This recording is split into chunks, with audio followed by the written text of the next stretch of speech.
Just a few questions, and then we'll let you go see your sister. Okay, Tommy? Is Trish okay? The doctor said she's going to be absolutely fine. She's just resting right now. And my mom? Where's my mom? Excuse me, who are you? Yeah, hi, Detective Webb. I'm Detective Alex Rigo. This is Dr. Morino from Wessex Children's Hospital. Hello. Hi, Nicole Webb. Nobody told me you were coming. Well, this incident has been elevated to a state matter, Detective Webb. I'll get you up to speed in a moment. Well, hello there. You must be Thomas. Tommy Jarvis. Well, it's nice to meet you, Tommy. We all understand you've had an extremely difficult night. Has anyone seen Gordon? Who's Gordon? My dog. He must be hungry. I'll make sure Gordon's fine, and then he gets his breakfast, okay? Tommy, we are all so very sorry about your mother. What do you mean? Where's my mom? He doesn't know. I was just about to tell him. Where's my mother? Tommy, Hello, Tommy. My name is Lauren Morino, and I'm a child psychologist. Do you know what that means? You work with crazy people? Well, sometimes. But that's not why I'm here today. I help kids your age after they've gone through something traumatic. You know, something really bad. I'm here to help you, Tommy. Where's my mom? Dr. Morino. But you can just call me Lauren, okay? Don't think of me as a doctor. Think of me as your new friend. I'm here to protect you. Is my mom dead? Lauren? Detectives, could I please have a moment with Tommy? Alone? of course, Doctor.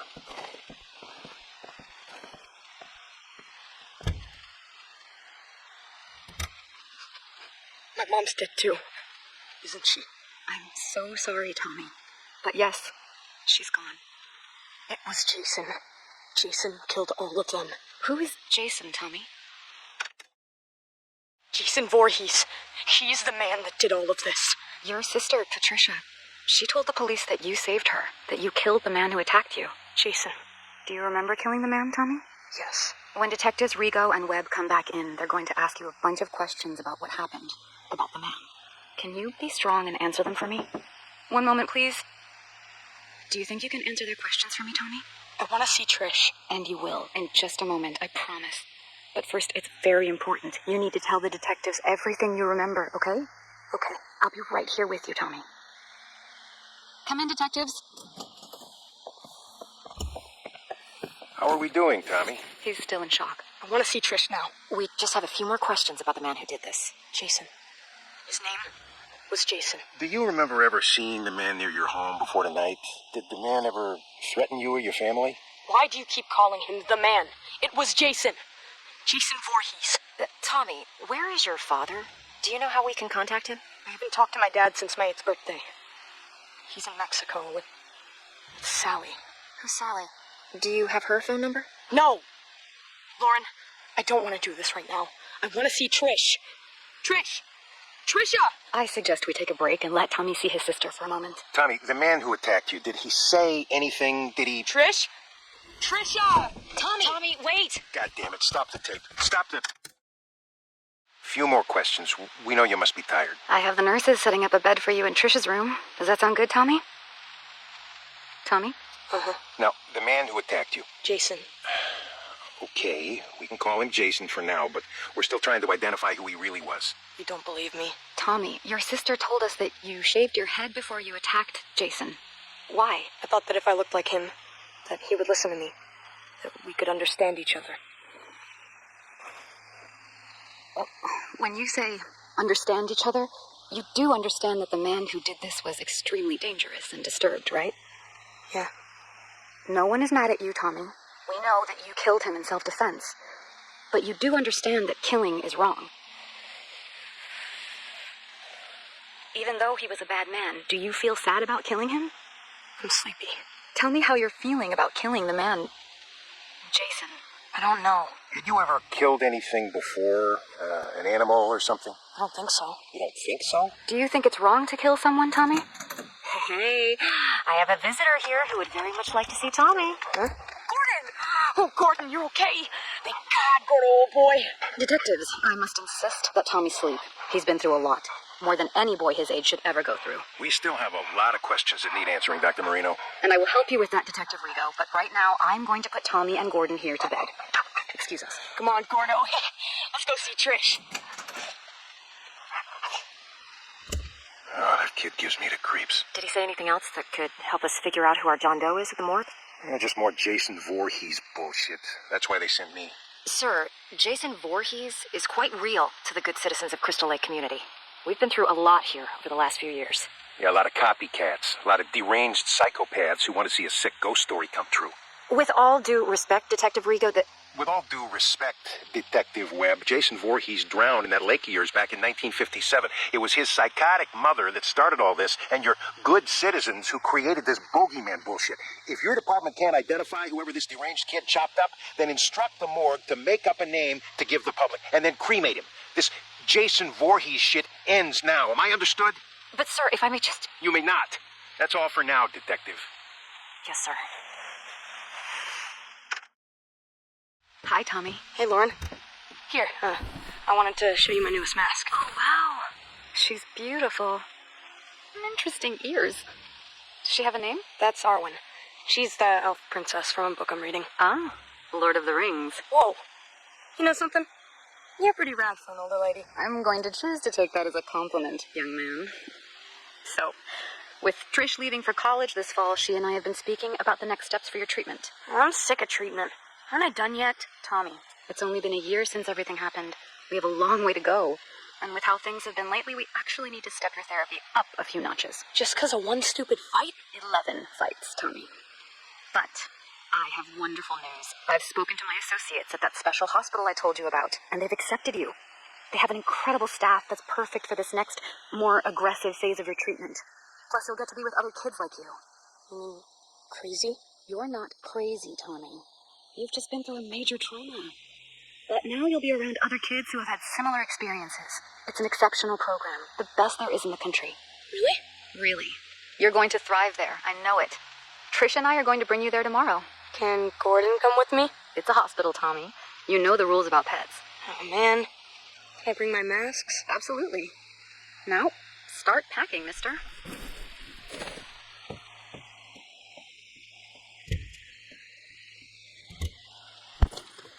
Patient responded positively to being institutionalized, prescribing Thorazine for the first 2 weeks of acclimation, just as a precaution. Dr. Neil Gordon will take over as Jarvis's primary physician once admitted at Weston Psychiatric Hospital in Springwood. Hello, Tommy. Hi, Dr. Morino. Please have a seat. Thanks. So, what happened this time? I don't know. You don't know. Tommy, this is the 4th program you've been kicked out of. Sorry, Dr. Morino. What's with the Dr. Morino stuff? Please. Sorry, Lauren. First, you got kicked out of Weston for fighting. I've told you. The other kids there were crazier than I am. I couldn't even sleep there. Smith's Grove, patient expelled for fighting other patients. Glen Echo, patient expelled for attacking orderlies. New Orleans Psychiatric, patient claimed to hear a man crying for his father in the nearby swamp every night and threatened suicide if not transferred. Jesus, Tommy, how will you ever get better if you can't stay in treatment? Because I'm never going to get better. I've been institutionalized since I was fucking 12. When does it end? When you finally let us help you, Tommy. That's when it ends. No one can help me. I still see him. Jason Voorhees. It used to just be the nightmares, but now it even happens when I'm awake. The drugs don't work, but they just keep giving me more of them.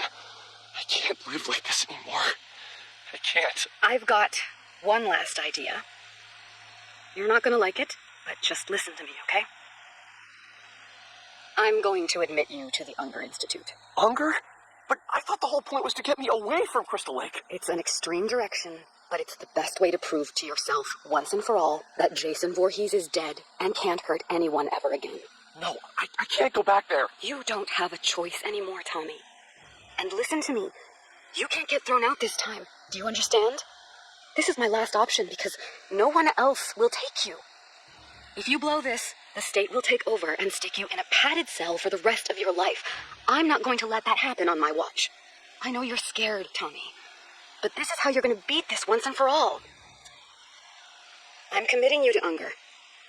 You're going back to Crystal Lake. Okay, this is a reminder that you are being recorded, Dr. Morino. I understand. So, why did you need me to come in, Detective Webb? Yesterday morning, there was an incident at Pinehurst. Pinehurst Youth Development Center? I'm confused. Indeed. One patient murdered another with an axe in cold blood in front of several of the other patients. Jesus. Now, we're still investigating the incident, but we have the killer in custody. And we have more than enough witnesses to put the guy away for life. A real lowlife named Victor Faden with a history of violent crimes. What does any of this have to do with me? I don't have any patients at Pinehurst. That's the thing, Dr. Morino. Apparently, you do. Tommy Jarvis was transferred from Unger to Pinehurst just 2 days before the incident. Transferred? Without my knowledge? Apparently so. Now, when we ran the list of patients currently at Pinehurst and the Jarvis kid came up, well, I'm sure you remember the delightful Detective Rigo from State? Yes. Let's just say that Jarvis being at Pinehurst, back near Crystal Lake, right when another violent murder happens. The coincidence has some people on edge, Lauren. Now, listen, Tommy Jarvis has had his issues, but he would never... Chop someone up? Again? Detective Webb, are you accusing my patient of something? Not at all. I'm on your side here. But Alex Rigo is on his way back here, and let's just say he's never been a big fan of Jarvis, or his Jason Voorhees story. So, before he starts asking questions at Pinehurst, you might want to... I'll reach out to Dr. Leonard there today and check in on how Tommy is doing. I think that would be a very good idea. We meet again, Mr. Jarvis. Detective Rigo? And you remember my associate, Detective Webb? Yeah, hello. It's unfortunate that we seem to always meet under such horrible circumstances. Why am I being questioned? Why am I being recorded? Just policy, Tommy. As we told Dr. Morino before we came to see you, you are in absolutely no trouble. How's your chest? I got slashed with a machete. How do you think it feels? The man who attacked you, who murdered all those people. The man who impersonated Jason Voorhees. He was a local paramedic. The boy that was murdered at Pinehurst last week, Joey? Well, turns out that was actually his son. He went nuts, dressed up like the Crystal Lake bogeyman, and... Is that what this is, Detective Rigo? You're still trying to prove that the man I killed when I was a child wasn't actually Jason Voorhees? Not at all, Tommy. This is a completely separate incident. Then why are you in my hospital room? Because here we are, again, on the heels of yet another massacre where you happen to be one of the only surviving witnesses. We just need your account of what happened. You know what happened. You know who did this, and you know why. You have his body. We're done here. Tommy, please, we just need to... You need to leave. If you want to speak with me, I'll need a lawyer present. Shut it off. But, sir, we... Let's go, Webb. Now. Beginning session. Thank God you're all right, Tommy. Are you in pain? Yeah, but the meds work. I'm so sorry that you had to go through this, Tommy. I didn't even know that Unger had transferred you to Pinehurst. It's because it was my idea. I asked to be moved to Pinehurst. What? I'm tired of being in treatment. I hate living this way. I keep thinking about why you sent me to Unger, to face my fear. Well, Pinehurst is even closer to Crystal Lake than Unger, so it was my idea to be moved there. Unger should have notified me. That's on them. But talk to me. Knowing what happened, that a crazy person put on a hockey mask and murdered people. I know what you're getting at. I mean, this is exactly what Rigo has always claimed happened the first time I faced off with Jason and killed him. It couldn't have been the real Jason Voorhees, right? Just a random psychopath trying to act out an urban legend, right? Forget Detective Rigo. How do you feel about Jason now, Tommy? After this crazy paramedic thing, I should be feeling better about all of it, shouldn't I? So tell me, what do I feel worse? How so? I'm going to tell you something right now that's going to make me sound even crazier than ever. I'm listening. Dr. Morino. Lauren. What if I'm Jason Voorhees? What makes you say that, Tommy? Last night, I had a dream that I killed Pam. Pam Roberts? Dr. Leonard's assistant at Pinehurst? It was so real. I had his hockey mask, Jason's mask, and I stood right there where you are now, and I stabbed Pam to death. Her blood. It was all over me, all over the floor. There was so much blood. Tommy, you just survived an unbelievable trauma again. A dream like that is not unusual given all you've been through. You're not hearing me. I think I'm dangerous. I think I should be locked up. I think I'm becoming Jason. Tell me about the Unger Institute, Tommy. You've been back there almost 2 months now. It's the same as it ever was. Are you sharing in group session yet, or still keeping to yourself? I've made one friend, I guess. Tell me about your friend. Ellen? There's not much to say. He's nice. He believes me. Believes you how? He believes me that Jason Voorhees is real. Tommy, now that you and I have had time to analyze what happened at Pinehurst, can you see any more clearly that Jason Voorhees was merely a persona that a psychotic person used to carry out their homicidal fantasies? All of these years. And you don't believe me either, Lauren. You never believed me, did you? It's not about whether or not I believe you. Whether it was a crazy person in a mask, or if the actual Jason Voorhees had really come back from the dead and attacked you when you were 12 years old. He's dead now. No one is going to hurt you or anyone else. Detective Rigo said that the body of the man who attacked me was cremated. Is that true? I honestly have no way of knowing that, Tommy. But yes, I would assume that it is true. Well, I suppose there's really only one way to know for sure, huh? And how is that? Alan says he knows where Jason is buried. Where they buried his ashes. Tommy, you're regressing. Actually, I'm not. All of these years suffering over this, when the answer was right in front of me. I know what I have to do now. We're rolling, Detective Rigo. So, here we are again, Dr. Morino. Only this time, it only took a matter of weeks before there was another massacre. Once again, your patient, Tommy Jarvis, is in the middle of it. I haven't spoken with Tommy yet, detectives. I have no details for you until I can speak to my patient alone. Do you know what I think? What I've always thought since the day I got sent to this godforsaken Camp Crystal Lake place to clean up the first Jarvis mess. I really don't care, Detective Rigo. But I bet my pension that you're going to tell me anyway. I think that Jason Voorhees is nothing but an urban legend. And for some reason, it's compelling enough to attract sick and damaged people like the patient you work with to come here and carry out their homicidal fantasies as Jason. What do you want me to say, Detective Rigo? That I agree with you that Jason is an urban legend? Oh, I know you and I agree on that front. I just wish my associate, Ms. Webb, here could say the same. Sir, I've lived here my entire life. They can change the name of the place to Forest Green or Green fucking Acres. It will always be Crystal Lake. And people will never forget what happened here. Or how many times it's happened. I understand that, but it wasn't fucking Jason Voorhees. Jesus Christ, do you even realize that the legend doesn't even make a lick of sense? Jason drowned as a little boy and died, right?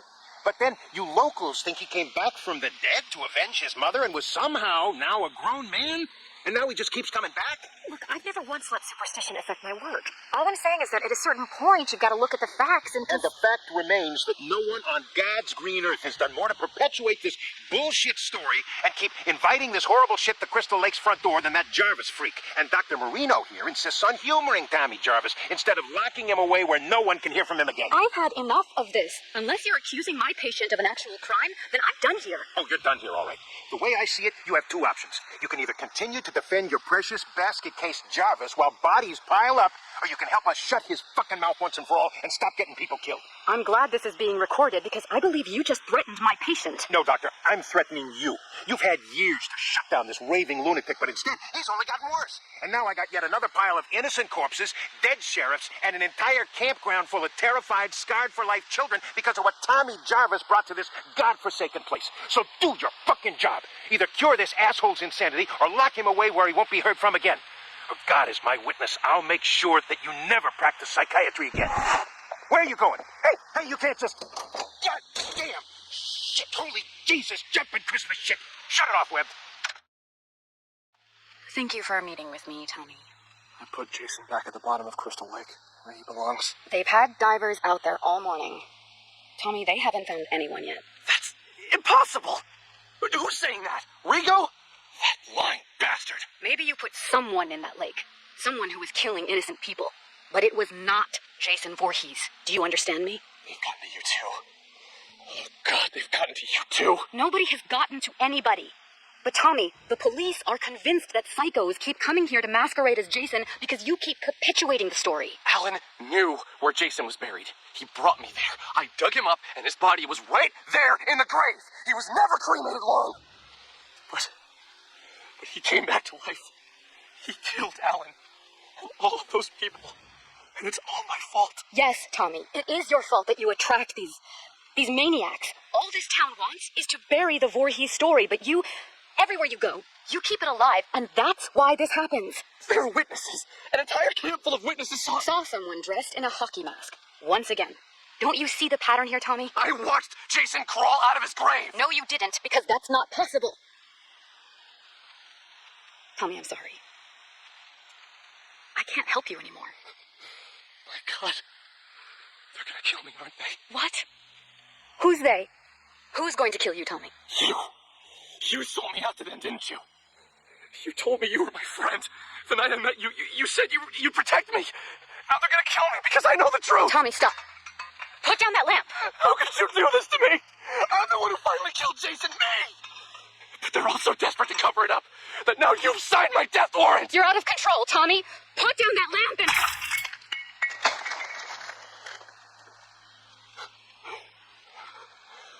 Oh, God. I'm sorry, Lauren. I didn't want to hurt you, but... They're coming to me.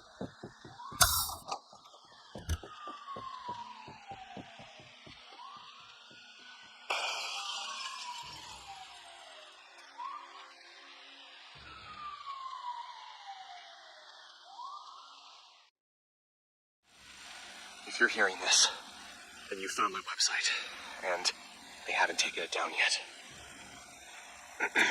My name is Tommy Jarvis, and I know the truth about Jason Voorhees. The truth that they don't want you to know. 30 years ago, I survived an encounter with Jason when he attacked my family and a group of teenagers renting the house in Estuaries at Crystal Lake. Jason killed them all, including my mother. Only my sister and I survived, because I took him out.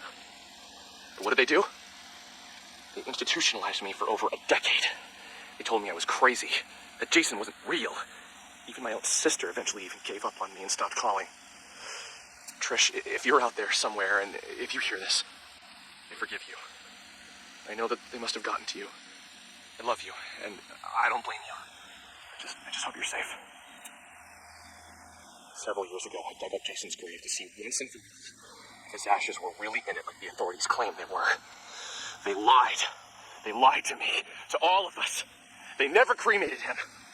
And Jason came back again, killing over a dozen people. It wasn't someone impersonating Jason like they want you to believe. It was him. But this time, there were witnesses. Megan Darris, the sheriff's daughter, Deputy Rick Cologne, and a whole camp full of kids.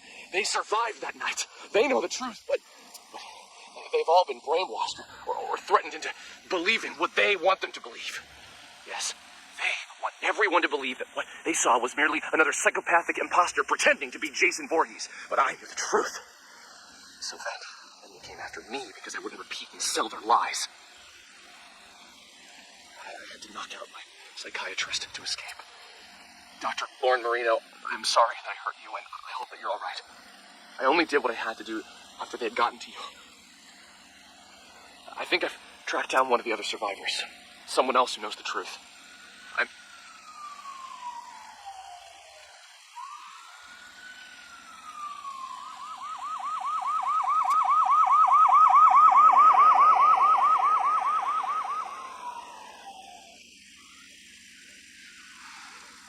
should keep moving. I'll post again soon. Tommy Jarvis here. Sorry, it's been a while since I last posted, but I'm now at a different, more secure location. I think I'm safe. For now. I know that I must sound crazy on these recordings, but I swear to God that I'm not. I was able to track down one of the other survivors from the night I dug up Jason, and he came back. Deputy Rick Cologne. I locked Rick in a jail cell that night so that I could try and stop Jason, but Rick knew what really happened. We know it, though. Rick just so happened to move away and never be heard from again. The bastards got to him, too. It took me a few years, but eventually I tracked Rick Cologne down in Maryville, Ohio. He was still a police officer, but apparently he had been going under the last name Pastore, his wife's maiden name. I found him too late, though. I found out that Rick had supposedly been murdered by some maniac in Maryville named Pinker. Kind of ironic. You flee one place because you know the truth, that there's an unstoppable killer on the loose, only to be murdered by another. If that's really what happened, we'll never know for sure. Personally, I think Rick knew too much and was starting to talk. I think they took him out. And that's why I run. That's why I hide. I can't trust anyone anymore. But now with these recordings, I can get the truth out there. Over the years, Jason Voorhees has come back and done it again. Crystal Lake, a cruise ship. I've seen the news and I've put it all together each time. No matter how they try and cover it up, they can't fool me. I don't know how Jason got loose and from where I put him in the lake, but god damn it. He's still out there, I know it. They think that if people will just forget about him and not speak of him, well, that no one else will be killed by him. They actually think that every time these massacres happen, it's just some crazy person pretending to be Jason. But the truth, to anyone hearing this, is that you can never kill Jason. You can't kill death. Oh, you better believe Jason lives, my friends. I'm not crazy. It's everyone else who's fucking crazy. Don't buy their conspiracy that it's all just a legend. Jason is real. But I know how to trap him. I know how to make it stop again. All I need is to get back to Crystal Lake. And then... We need to take the microphone away now, Tommy. It's time for your medication. No more medication. Listen to me, goddammit. Stay away from Crystal Lake until I can put Jason back in hell where he belongs. Stay away. What are you doing? No. Don't make me go to sleep. Please. No sleep. No sleep. Thank you, gentlemen. You can put Mr. Jarvis in the quiet room for tonight. Patient continues to describe various conspiracy theories whenever asked to record his thoughts. He seems convinced that he is on the run out somewhere in society and appears either unaware or in extreme denial of his actual location. Jarvis once again exhibits intense fear of nightmares and needs to be highly medicated in order to sleep. I'm still trying to figure out how he's been lacerating himself while sleeping, but tonight I will personally be monitoring his behavior throughout the night. Dr. Lauren Morino, Weston Psychiatric, Springwood.